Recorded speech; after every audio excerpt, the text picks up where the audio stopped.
Isaías. El profeta que previó el destino de Irán.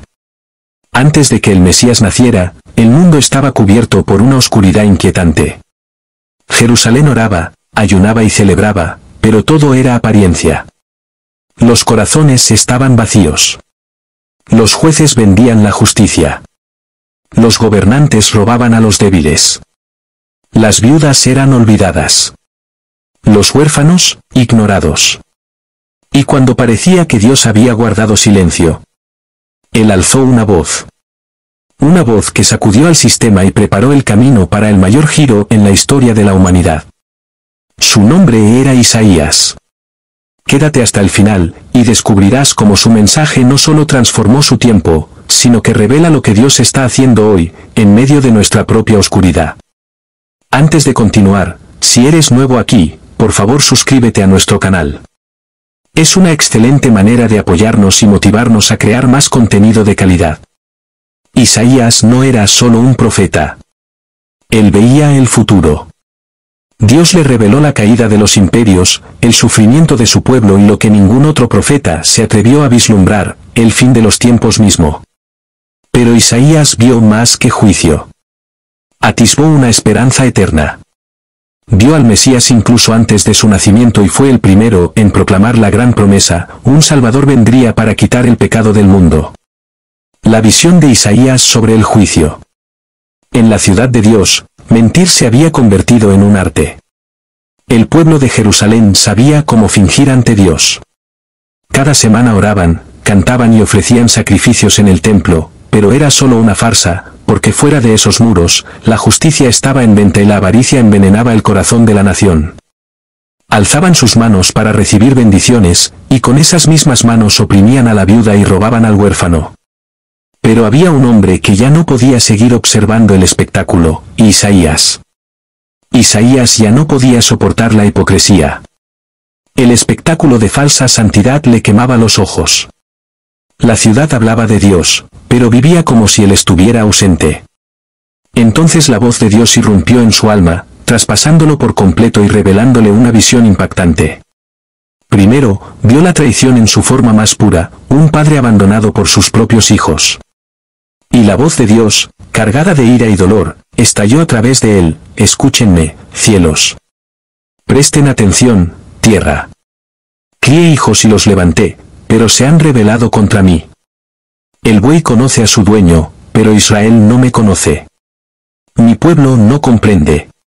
De repente, la visión se volvió espantosa, y toda la nación yació ante él como un cuerpo moribundo abandonado en un campo de batalla.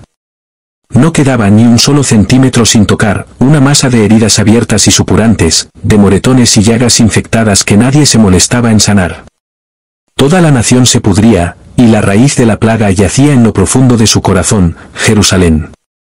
La voz de Dios resonó una vez más a través de él: la ciudad que una vez llamé fiel ahora, es una guarida de asesinos. Sus líderes aman los sobornos más que la justicia. Nadie defiende al huérfano ni habla por la viuda. Y aún así se atreven a entrar en mi templo para celebrar. Estoy harto de sus ofrendas vacías. Cuando alzan sus manos para orar, yo aparto mi rostro. Pueden gritar hasta que su voz desaparezca. No escucharé. Esas manos gotean con la sangre inocente que han derramado. El silencio que siguió fue absoluto. Un escalofrío recorrió a la multitud reunida. Dios había rechazado todo lo que creían estar ofreciéndole. Sin embargo, en medio de esta advertencia, surgió una última oportunidad, un tenue pero claro destello de esperanza: lávense y purifíquense. Abandonen sus malas acciones. Hagan lo que es justo. Luchen por la justicia. Protejan al huérfano. Cuiden a la viuda. Y vengan, razonemos juntos. Aunque sus pecados sean como la escarlata, yo los haré blancos como la nieve. La promesa era clara: si obedecían, Judá sería restaurada. Pero si se negaban, el fuego del juicio vendría y Jerusalén sería purificada.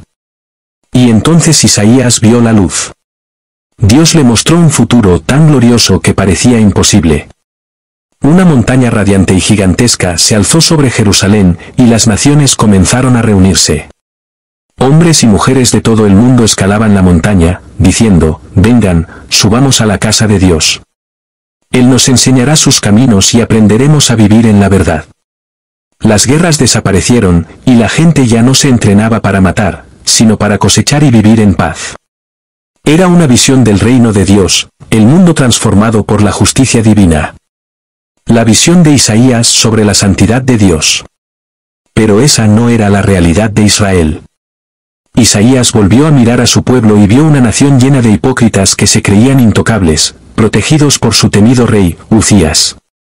Uzías había ocupado el trono de Judá durante más de 50 años. Bajo su gobierno, los muros de Jerusalén se alzaron más alto, los ejércitos se fortalecieron y el nombre de Judá inspiraba respeto en las naciones vecinas. Sin embargo, lo que parecía una bendición duradera pronto se convirtió en tragedia. Porque con el poder llegó el orgullo, y un día, impulsado por la arrogancia de un corazón endurecido, decidió cruzar un límite sagrado. Entró en el templo del Señor no para orar, sino para realizar un acto reservado exclusivamente a los sacerdotes, ofrecer incienso en el altar sagrado. Alarmados, los sacerdotes lo confrontaron y le suplicaron que se detuviera, recordándole quién era y quién no.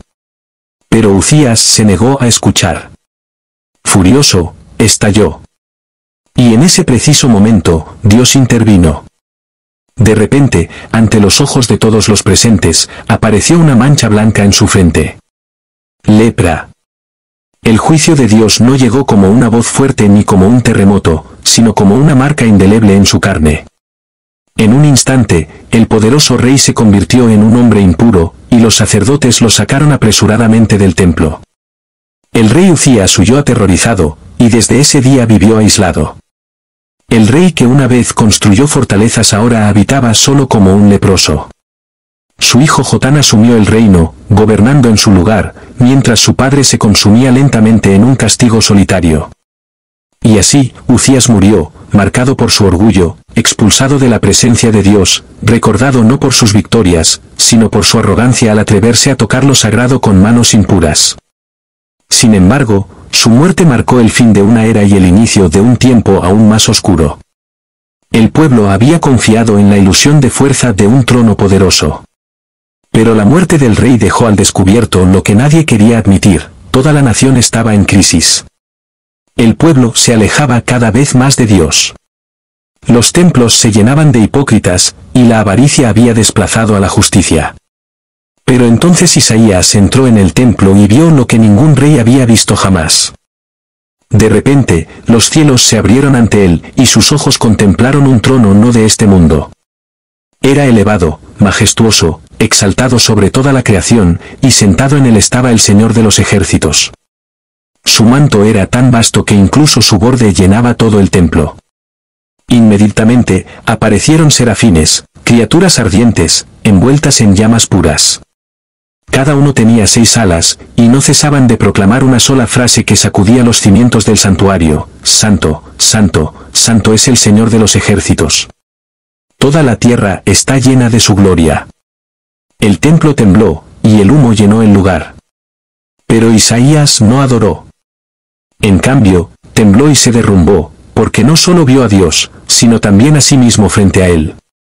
Pronunció las únicas palabras que un hombre puede decir cuando se enfrenta a la santidad absoluta: ¡ay de mí!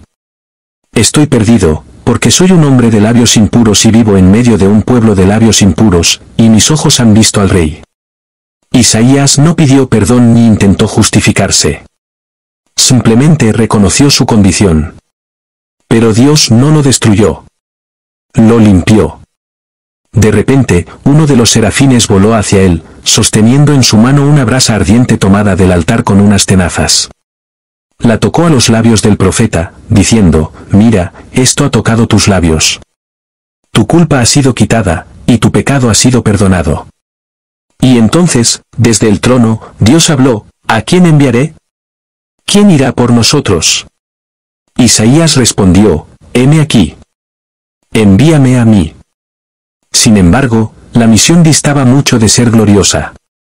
No habría honor ni victoria rápida. Dios le advirtió claramente: ve y dile a este pueblo, oirán claramente, pero nunca comprenderán. Verán con claridad, pero nunca entenderán. Endurece sus corazones, cierra sus ojos, tapa sus oídos. Esta era la dura verdad, el pueblo no estaba dispuesto a abrir los ojos y rechazaría el mensaje. Con temor, Isaías preguntó, ¿hasta cuándo, Señor? La respuesta de Dios cayó con peso, hasta que las ciudades queden en ruinas y estén completamente desoladas, hasta que no quede nadie y la destrucción sea total. Aun en ese juicio, sin embargo, había una promesa. Dios declaró, quedará un remanente, como el tronco de un árbol que aún guarda vida. Una semilla santa sobrevivirá. El mensaje era claro, Dios no destruiría todo. Un pequeño remanente sería preservado, y de este remanente surgiría un futuro. Así comenzó el llamado de Isaías. Profecía del nacimiento virginal. Mientras tanto, en Jerusalén, las noticias se extendieron como un incendio. Las naciones de Siria y el reino del norte, Israel, habían unido fuerzas y marchaban contra Judá. Cuando la noticia llegó al palacio, el temor se apoderó del rey Acaz, nieto de Uzías. A diferencia de su abuelo, Acaz no buscó al Señor ni caminó en sus caminos. Había gobernado mediante el miedo, y ahora su propio miedo lo perseguía. Desesperado, Acaz corrió a buscar ayuda de Asiria, el brutal imperio del norte. Depositó su confianza en la protección de los ejércitos en lugar de tener fe en el Señor. Entonces el Señor envió a Isaías. El profeta salió al encuentro del rey exactamente donde estaba, inspeccionando el acueducto de la ciudad. Acaz no estaba solo. A su lado estaba su hijo, Sear-Jasub, cuyo nombre era en sí mismo una profecía viviente, un remanente volverá. Y allí, ante el rey tembloroso, Isaías habló con valentía, mantente firme. No temas. Estos dos reyes enemigos no son más que brasas humeantes. Han tramado el mal contra ti, pero sus planes no tendrán éxito. Si no confías, no permanecerás. Era una advertencia clara, si Acaz se negaba a depositar su confianza en Dios, su reino caería. Y porque Dios sabía que la fe de Acaz era débil, le ofreció algo extraordinario, pide la señal que desees. Nada es demasiado grande. El Señor estaba dispuesto a darle cualquier señal en el cielo o en la tierra. Pero Acaz, disfrazando su incredulidad con falsa reverencia, rechazó la oferta, no pediré. No pondré a prueba al Señor. Isaías se enfureció. Vio claramente que el rey no actuaba por humildad, sino por hipocresía. ¿No es suficiente que agoten la paciencia de los hombres? ¿También deben agotar la paciencia de mi Dios? Sin embargo, Dios no se detuvo. Incluso si el rey cerraba sus oídos, Dios seguiría hablando. Y lo hizo, ofreciendo una profecía que alteraría la historia misma. Isaías habló con audacia, escucha, casa de David. El Señor mismo les dará una señal. Miren, la Virgen concebirá. Dará a luz un hijo y lo llamarán Emanuel, Dios con nosotros. Esa era la profecía. No un poderoso guerrero, sino un niño. Un punto de inflexión en la historia que traería salvación en medio del juicio, luz en medio de la oscuridad y vida a una nación moribunda. Este niño sería la señal viviente de que Dios no había abandonado a la humanidad ni olvidado a su pueblo. Pero Isaías previó que, antes de que este niño creciera lo suficiente para distinguir entre el bien y el mal, dos reinos caerían, Siria y el reino del norte, Israel. Isaías profetizó con precisión, Damasco sería devastada, Samaria destruida y el territorio norteño borrado bajo la brutalidad de Asiria. Y así sucedió. La profecía se cumplió exactamente como Isaías había predicho. Ambos enemigos desaparecieron bajo el cruel poder del imperio asirio. Los israelitas, encadenados y humillados, fueron llevados al exilio. Los hijos de Israel fueron esparcidos por las tierras de Asiria, y la identidad del reino del norte se desvaneció. Sin embargo, la espada que cayó sobre sus enemigos también caería sobre Judá. Porque el pecado del rey Acaz era más que cobardía. Era traición. Confió en Asiria más que en Dios. Y Asiria, como un río desbordado, no cesaría su conquista. El río de Asiria se levantará, se desbordará y llegará hasta tu cuello, Judá. Barrerá tu tierra santa, destruyendo todo a su paso. Isaías lo vio con claridad, el juicio estaba sellado, y pronto lo que parecía protección se convertiría en una opresión aplastante. Todo porque habían abandonado al Señor. Profecía del Mesías venidero. Pero la oscuridad no tendría la última palabra. Porque Isaías continuó proclamando al Mesías con palabras eternas, el pueblo que caminaba en tinieblas ha visto una gran luz. Sobre los que habitaban en tierra de sombras, una luz ha resplandecido. Porque un niño nos ha nacido, un hijo nos ha sido dado, y el gobierno reposará sobre sus hombros. Y se llamará su nombre, Consejero admirable, Dios fuerte, Padre eterno, Príncipe de paz. Las palabras de Isaías no eran solo para su época. Eran semillas proféticas plantadas en tierra seca, semillas que darían fruto siglos después. Mientras Judá temblaba ante ejércitos extranjeros y reyes infieles, Isaías hablaba de un niño, la respuesta eterna de Dios a la turbulencia del alma humana. Y para que no hubiera dudas, Isaías también predijo sus orígenes, un retoño brotará del tronco de Isaí. De sus raíces surgirá un vástago que dará fruto. El Espíritu del Señor reposará sobre él, espíritu de sabiduría y de entendimiento, espíritu de consejo y de poder, espíritu de conocimiento y de temor del Señor. Este no sería otro rey heredando los errores del pasado. Sería un brote fresco surgido de una raíz antigua. La línea de David aún guardaba una promesa sellada por Dios. El exilio en Isaías. Después del desastre espiritual causado por el rey Acaz, el trono de Judá pasó a su hijo Ezequías, y con él llegó un soplo de aire fresco. A diferencia de su padre, Ezequías era justo, un rey que temía al Señor y decidió liberarse del legado de idolatría que había infectado a Jerusalén. Ezequías decidió renovar el pacto, derribó altares paganos, destrozó imágenes de dioses extranjeros y purificó el templo del Señor.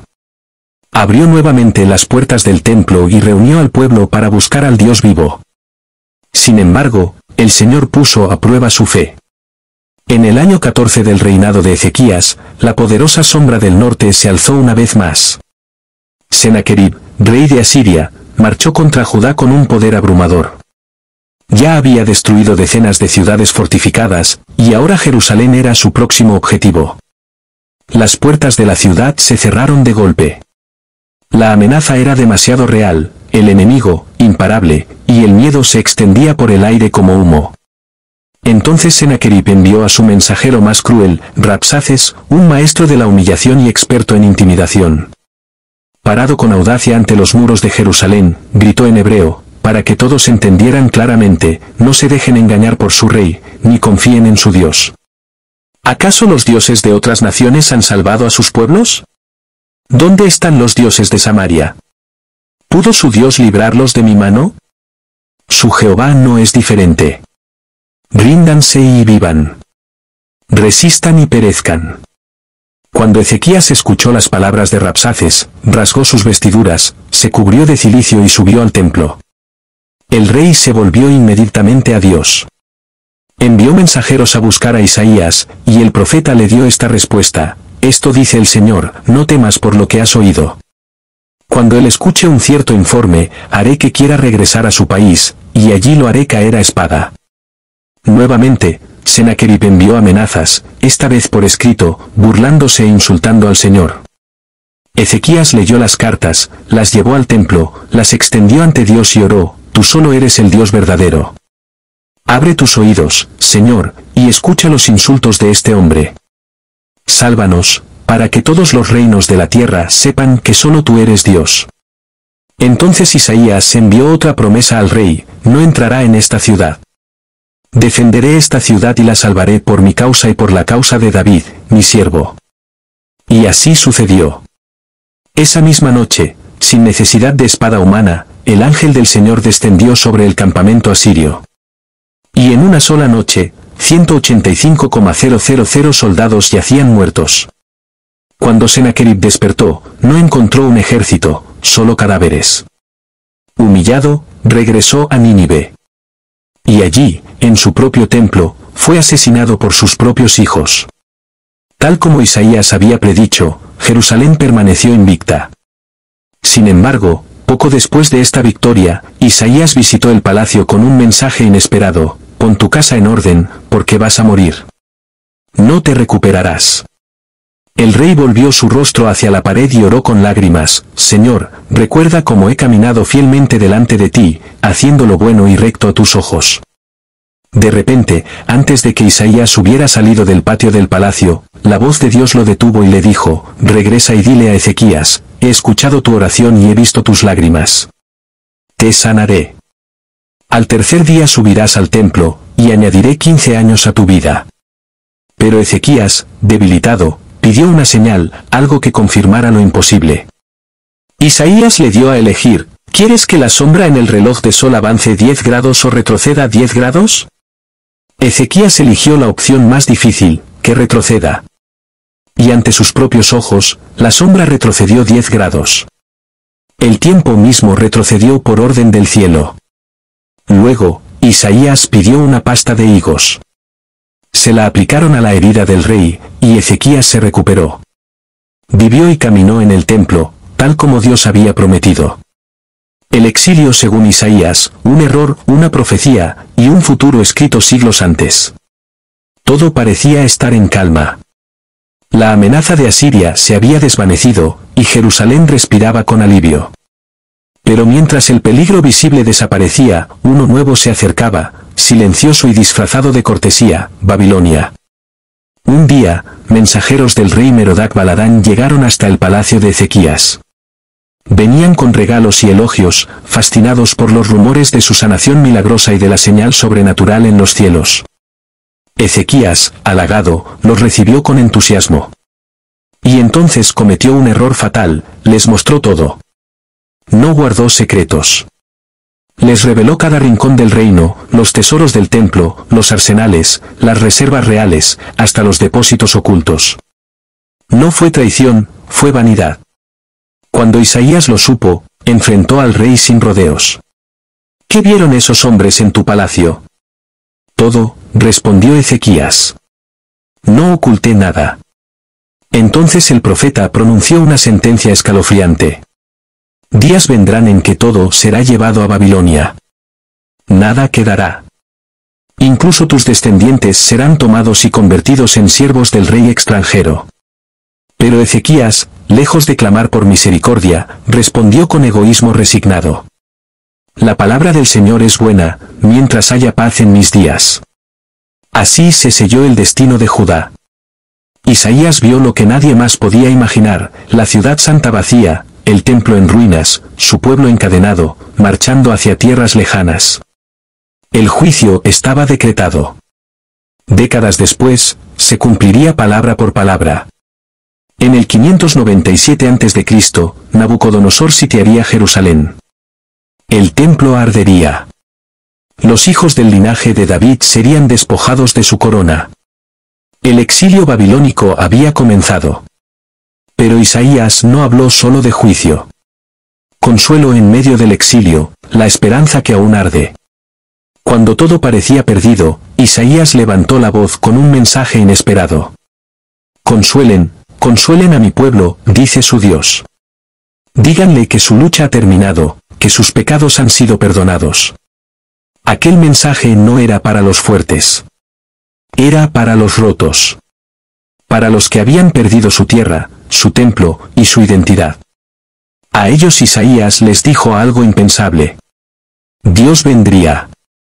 Personalmente. Una voz clama en el desierto. Preparen el camino del Señor. Toda montaña será rebajada, todo valle será elevado, y la gloria de Dios se revelará. Punto. Isaías no solo hablaba de un retorno físico, sino espiritual. Y para que no quedara duda de quién era ese Dios, proclamó. Él mide los océanos en el hueco de su mano. Llama a cada estrella por su nombre. A los débiles, les da fuerza. Los que confían en él se remontarán como las águilas. Era un bálsamo para los quebrantados. Un recordatorio de que ni siquiera en el exilio, Dios los había olvidado. El nombre que cambió la historia, antes de que naciera. Pero Isaías fue más allá. En un tiempo donde Babilonia aún reinaba, y Persia no era más que un murmullo, Isaías mencionó un nombre con precisión asombrosa. Ciro. Así dice el Señor a su ungido, a Ciro, te he llamado por nombre. Abriré puertas delante de ti. Nadie podrá cerrarlas. Dios llamó ungido a un rey pagano. No por su fe, sino por su propósito. Décadas más tarde, ese mismo Ciro conquistó Babilonia y, sin ser presionado, proclamó libertad para los judíos. Les permitió volver a Jerusalén y reconstruir el templo. Tal como Isaías lo había dicho. 150 años antes. El ungido en Isaías, el misterio que rompió el silencio del cielo.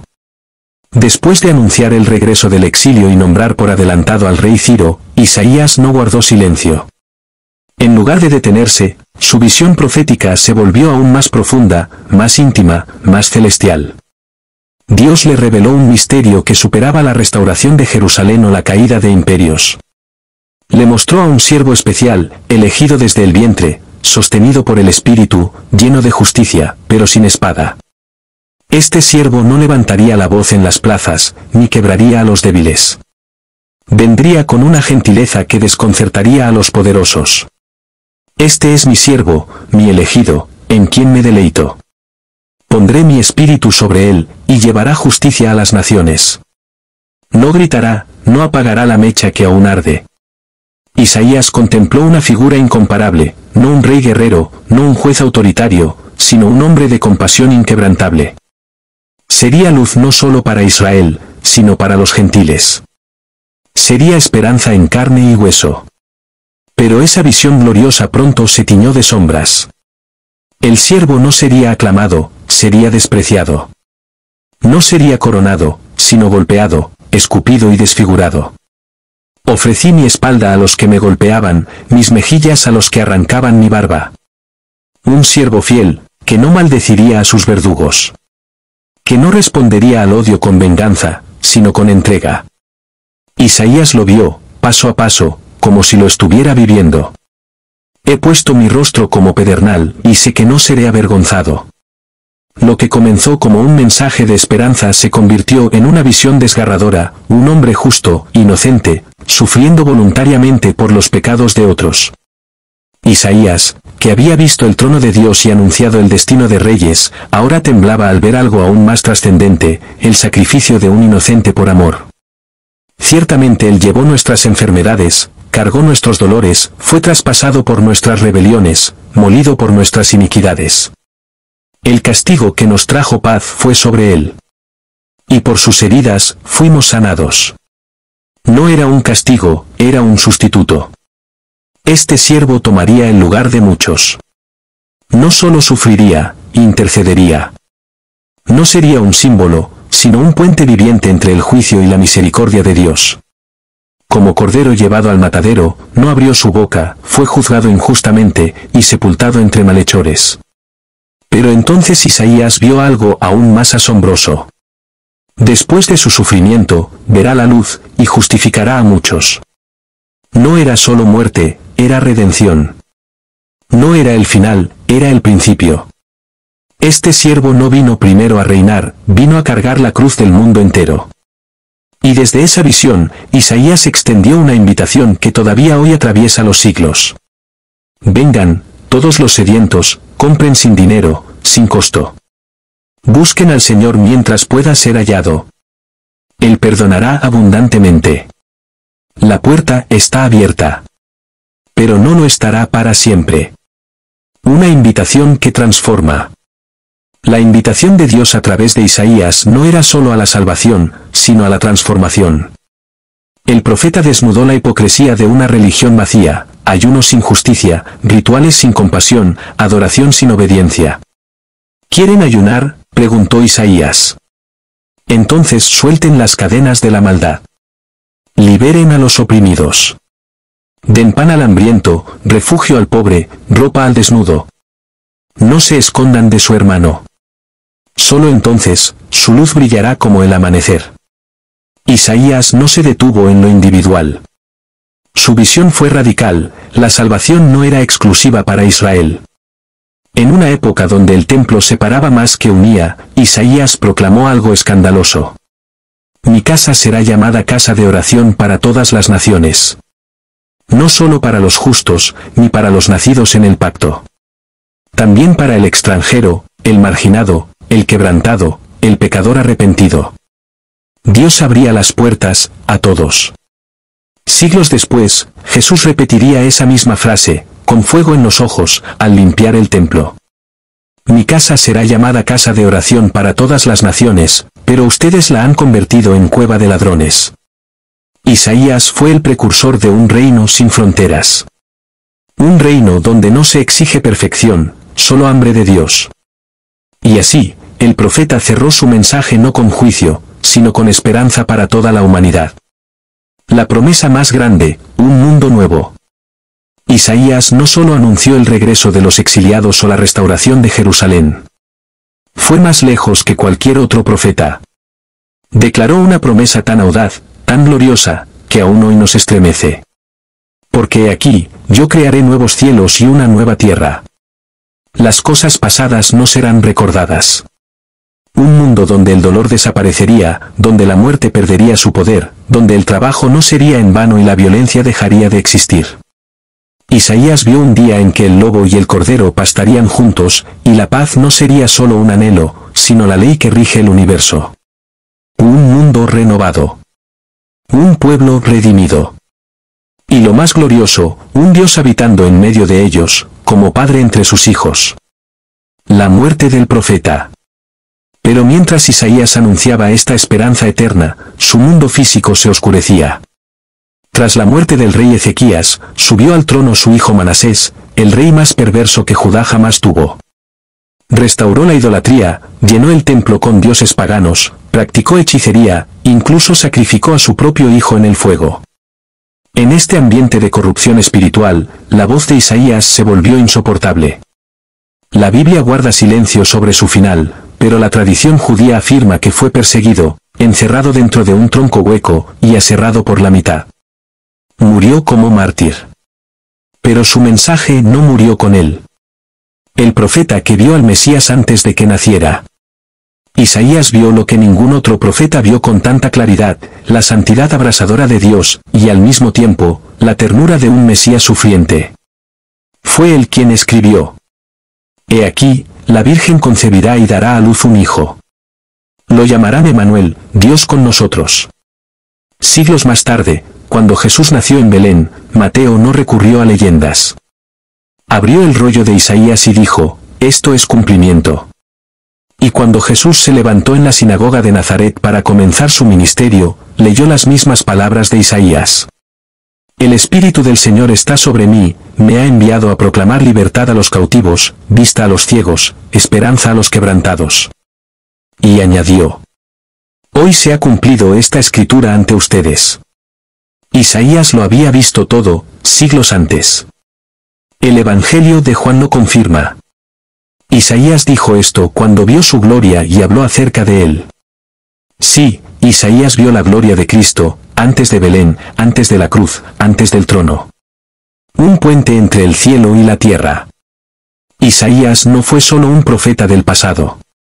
Fue un heraldo del futuro, un testigo del Mesías, un eco del reino por venir.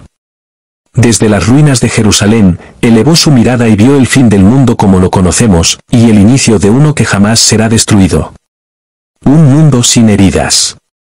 Un pueblo sin pecado. Una eternidad sin dolor. Isaías fue también un profeta del Apocalipsis. Y su visión fue tan clara que, siglos después, el libro de Apocalipsis repetiría palabra por palabra su promesa. He aquí, yo haré nuevos cielos y nueva tierra. ¿Ya conocías a este profeta que vio a Jesús antes de que naciera? Déjanos tu opinión en los comentarios y comparte esta historia con alguien que necesite esperanza. Porque el mensaje de Isaías sigue vivo.